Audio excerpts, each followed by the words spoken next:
So let's get started with some basics that all parents should know.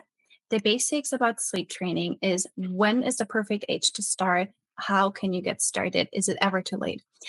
Perfect age is 4 months, and 4 months is my cutoff with my own kids and is also my cutoff with all families and clients I take on. I want to make sure that babies always fully developmentally ready to even attempt try to self-soothe. Yes, they are born with minimal self-soothing skills, but it's not enough for them to actually know how to self-soothe.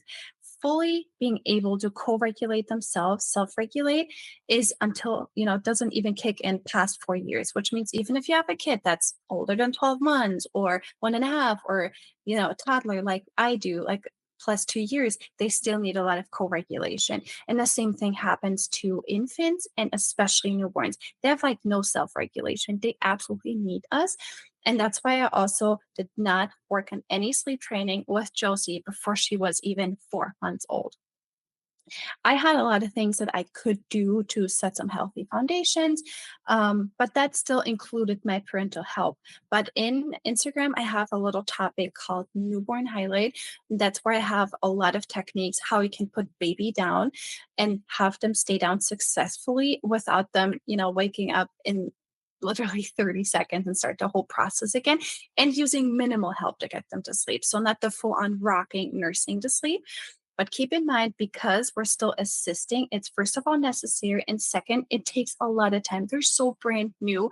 It is not, like using things like that and it's obviously changed. It does take time. It takes a lot of practice. And then when Josie was a newborn, we had really good days, right? We had days where I could put her down, minimal assistance, and she would sleep great. But we also had days where I had to like try over and over and over and over again to even get her down. And then she would still have a short nap. That is very normal, especially for any baby under 4 months of age. So it's not you doing anything wrong. It's developmentally normal to have these short cat naps. They usually start to kick in after 6 to 8 weeks for newborns. And that's when we also see them to have a little bit of a behavior change. So the first 4 weeks, they're kind of in that blur of like sleeping a lot and just, like feeding, sleeping, and then just being knocked out. And that usually changes the first time after 6 weeks. And that's when we see they get more aware, they start to look around. And that's when people or parents specifically notice, like, hey, why is my baby actually so hard to get down? And that's because they're usually more aware. And this is also the perfect timing, 6 to 8 weeks, where you can slowly start to introduce a 5 minute nap routine and maybe just a 10-15 minute bedtime routine. At that age, don't even try for 30 to 45-minute bedtime routine. They have very short attention spans and it's not necessary. Their wake windows aren't even that long before they get overtired. If you do such a long bedtime routine, it's guaranteed for them to be overtired. Just checking, someone dropped a message. Okay, it's usually about sometimes he wakes up not crying, just fussing. So I let him stay in the crib, put himself back to sleep. I don't know why this happens or how to approach it. Sometimes he falls back asleep. Um, that's okay. I will get back to this question later.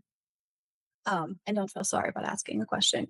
So, back to the perfect age. So you want to wait until baby is fully 16 weeks or past 4 months because you want to wait for sleep patterns to switch. And newborns have complete different sleep patterns than infants and toddlers.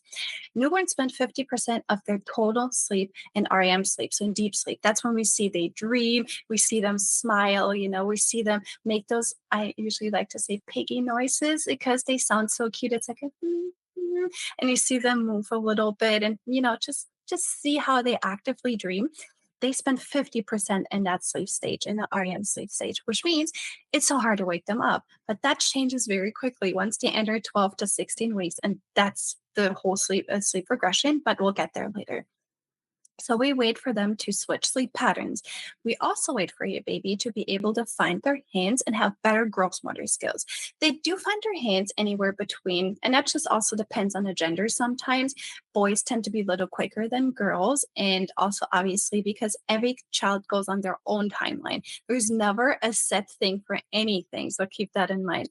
So usually you can see them finding their hands in any type of form between 8, 10, up until 12 to 16 weeks. So it's a very wide range. My son was super quick on it. He found his hands around the 8-week mark, but it wasn't really good. That's why I say we want to wait until 16 weeks until these gross motor skills mature a little bit more. So we want to make sure they can bring their hands to their face and actually use a thumb, a few fingers, suck on their hand, or even like grab onto their sack, bring the sack up and suck on it. Everyone has their own little self soothing mechanism. They're all super different. And girls, obviously, my daughter was much later. I think she found her hands at like 10, 12 weeks, but it wasn't good. Like she's still working on it. If they become a thumb sucker, it will be hard to wean. Uh, kind of. My son still uses it. And Josie does too now. Kind of. I mean, they have like so many different things how you can get them or wean them off of thumb sucking. There's like this nail polish you can use. There's so many different flavors for it. You can replace it later on with a stuffy. You can also, when they're older and in a toddler bed, just kind of like take it out. The good part about this is you will wean off the thumb or passy whenever you're ready, when baby is developmentally ready to understand what you're talking about. Even now that Elliot is 2 years and 2 months, I can talk to him a lot better and set healthy boundaries. But, whenever he's upset, that's his mechanism to cope and, make himself feel a little calmer. So I'm waiting until he's closer to 2.5, 3 when we do the toddler bed. And that's when we probably will wean up the thumb. Um, I have heard from his pediatric dentist that yes, it does change a little bit the upper palate of their gums, but now the good thing. Um, it's super easy for that to change back, and it happens in just a few weeks because I was really concerned when I heard that. His pediatric dentist said once they actually stop sucking their thumb, it changes quickly, super fast. No intervention, no, specific intervention needed from anything basically. It changes back. So he said not to worry about it because it is harder to wean them off the pacifier and them they still crave the pacifier, or we have a lot of kids that have a passy past 3-4 years of age, and that permanently changes not just the upper palate, it changes the teeth, like how they're getting pushed back, and then sometimes we see kids having teeth growing a little bit backwards. Can I wean it? Yeah, that's a good question. We will talk about sleep crutches and how to wean them off a little bit later. So yeah, with that to thumb sucking. We also want to wait for their melatonin production to fully mature. Newborns are born with melatonin from our bodies, maternal melatonin, and that starts to slowly wear off, and their own melatonin production starts to kick into gear. And that takes weeks. This is not an instant, thing because they have been used to our bodies for 9 months. So usually that happens between 10 and 16 weeks. Like I said, this everyone is very different and it's also not sudden. So keep in mind we're waiting for their maternal melatonin to fade and their own melatonin production to kick in. And we're also waiting for their circadian rhythm to mature. In the beginning phase, up until 6 to 8 weeks, baby can have night and day confusion, which is very normal. And you can prevent that to take out baby very frequently during the day, have them take naps in a bright environment. For newborns, that's totally okay because, like I said, 50% of their sleep is in heavy REM sleep. You also want to encourage to wake them up because sometimes newborns tend to sleep in very long increments, and that can also lead to a day and night confusion. So these things can be done to make sure that baby doesn't have a reversed cycle. And also we want to make sure their circadian rhythm matures. One thing you guys need to know about the circadian rhythm for all infants and toddlers is they have a much earlier circadian rhythm than adults. And it's so unfortunate because we are not done sleeping sometimes between like 6:30 and 7:30, right? We want to sleep in until like 8, 9. That's unfortunately not how most infants and toddlers work. By most, I say some kids, they do get used to the fact that parents go to sleep at like 10ish and they just adapt to it. But with that being said, melatonin production for infants and toddlers past 4 months kicks in anywhere between 7 and 8 p.m. That's a normal biological process. You can't change that. That is something you can't change and train out of a child.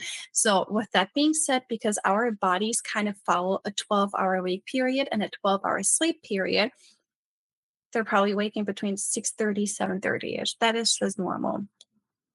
So yeah, that is to a few basics and the perfect age to start sleep training. Also keep in mind it's never too late to start sleep training. So even if you have a child that's like 1 years, 2 years, 3 years now, or like an older toddler, you can still sleep train.